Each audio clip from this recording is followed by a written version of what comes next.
ഒരു നടൻ എന്ന നിലയിൽ സെൽവൻ ചേട്ടനെ വേണ്ട വിധം സിനിമ ഉപയോഗിച്ചിട്ടുണ്ടോ? വേണ്ട വിധം സിനിമ ഉപയോഗിച്ചിട്ടില്ല. അത് സത്യമായ കാര്യമാണ്. പക്ഷേ ഞാൻ മനസ്സിലാക്കിയത് സിനിമേൻ്റെ അകത്തെന്ന് പറയുന്നത് വേറൊരു ലോകമാണ്. അവിടെ നമുക്ക് ആളും അർത്ഥവും വേണം. അതാണ് സംഭവം.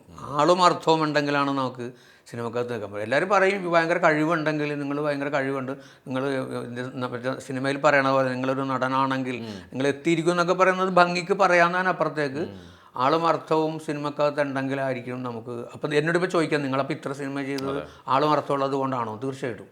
ഞാൻ പറഞ്ഞില്ലേ, ഞാൻ ആദ്യം വരണ സിനിമ ഗുരുതിപ്പൂക്കളാണ്. ആ സിനിമയിൽ അഭിനയിക്കാനായിട്ട് എന്നെ ആദ്യം വിളിക്കുന്നത് അതിൻ്റെ പ്രൊഡ്യൂസറാണ്.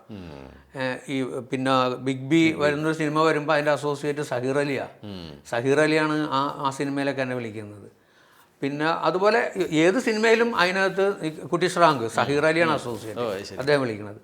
പിന്നെ ചിലതെല്ലാം ഒരു നിമിത്തമായി വരും, അല്ലെങ്കിൽ എന്താ പറയുക, അങ്ങനെ ഒരു സംഭവിക്കും. അങ്ങനെ ഇപ്പോൾ തരംഗം എന്നൊരു പടം വളരെ അധികം ആഗ്രഹിച്ച, നമ്മൾ രക്ഷപ്പെടുമെന്ന് ആഗ്രഹിച്ച ഒരു സിനിമയാണ്. ആ പടത്തിലേക്കും ഇതുപോലെ തന്നെ അതിൻ്റെ സുഹൃത്ത് വിളിക്കുന്നത്.